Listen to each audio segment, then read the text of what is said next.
Like there are some in football in the NFL, there are unwritten rules. Like it's just something you don't do.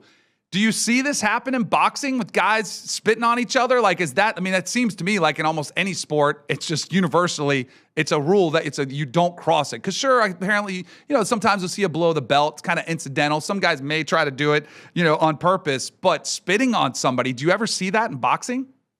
You don't see it very often because you're going to get punched in the face. It's actually legal in boxing to punch you in the face, right? Like, so football players sometimes not necessarily football players, because you guys do got a little combat, right? So there is some hitting going on, but in boxing, you're for sure going to get hit. So if you attempt to spit on me or disrespect me as a man, I mean, I don't even think it's just as a man, that should be a written rule, right? Like you don't spit on somebody. Yeah. I agree with what you said too. That's some clown behavior, but I'll go one step further. That's some coward stuff. Like you spit on somebody, bro. Like what? Like at least punch him or tackle him, but you spit on him. I mean, you don't see it in boxing a lot because like I said, if you spit on somebody, they're going to punch you in the mouth like repeatedly. So you don't see it that often. I mean, you got Mike Tyson who bit a guy, but that was Mike Tyson and a little different. He's a little different guy, but you don't see it that often in boxing spitting wise. I don't think I've ever really seen that at all. Even in the press conferences, we do the face-offs for the weigh-ins.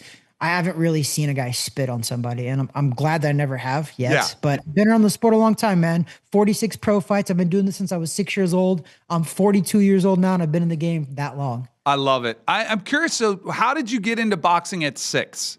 Was like, is it family? Like, is it some, like, how did, cause like I live in a bubble maybe where I see I go by the soccer fields and you see a zillion kids playing soccer or t-ball, the more traditional sports.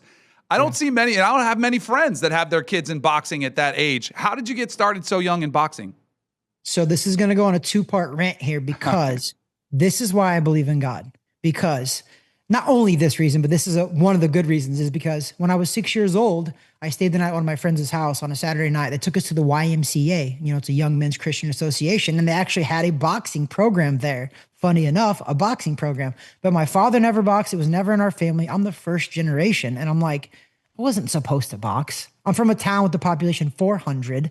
I graduated with 15 people in my graduating class. I'm not supposed to box. And then I fought at Madison Square Garden. I fought on HBO. So the long story of that short is I went on a Saturday to the YMCA. I loved it. Came home, tried to convince my parents at 6 years old to get me involved. And my mom and dad were like, no, we're not going to do that. I got 2 older brothers and a younger brother. So finally, I guess I wouldn't shut up. And my dad was like, you know what? Load up. All of us boys are going to go. My dad fell in love with the sport. My dad was in my corner, my first ever amateur fight. He was in my corner of my last pro fight. Wow. So he's been there through it all. Oh, that's really cool. Did you ever dabble in any other sports, or were you pretty much all in on boxing, like from the minute you started? I was a multi-sport athlete, so I was really good at basketball. My dad was a football guy, ironically enough. He went to Texas. He went to school in Texas, born and raised there. So, football is like godly there. So when we moved to Missouri, my dad's like, and my school was so small, we didn't have football.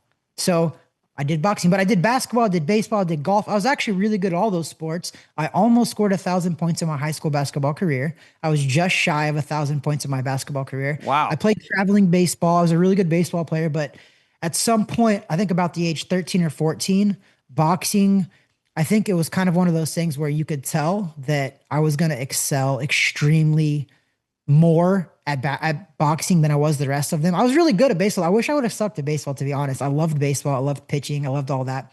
But so boxing just kind of took over and I ended up becoming a 3-time national champ. I got a bronze medal in the Junior Olympics at 15 years old.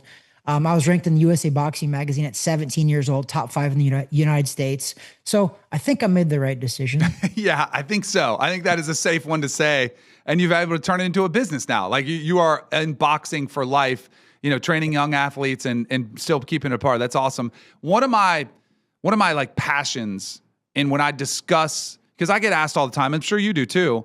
You get asked by parents like about youth sports, and I get asked all the time, should my kid focus on one sport or should they play multiple? So I did not know that you played multiple sports, but I absolutely love hearing it because I encourage it as much as I can. And I would say I ask almost every professional athlete that I've ever had a chance to talk to for longer than 5 minutes, what is your philosophy? And what was your experience? How many sports did you play as a kid?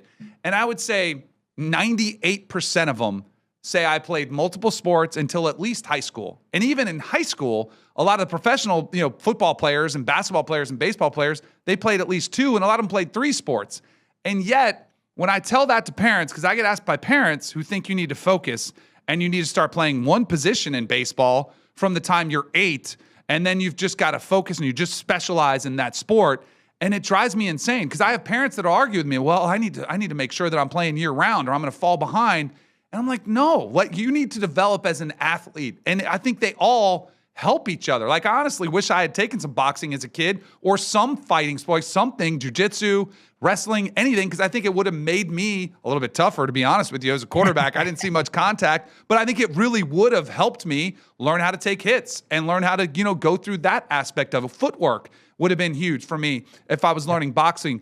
Do you have similar conversations with parents with, young athletes and young kids that are getting into boxing?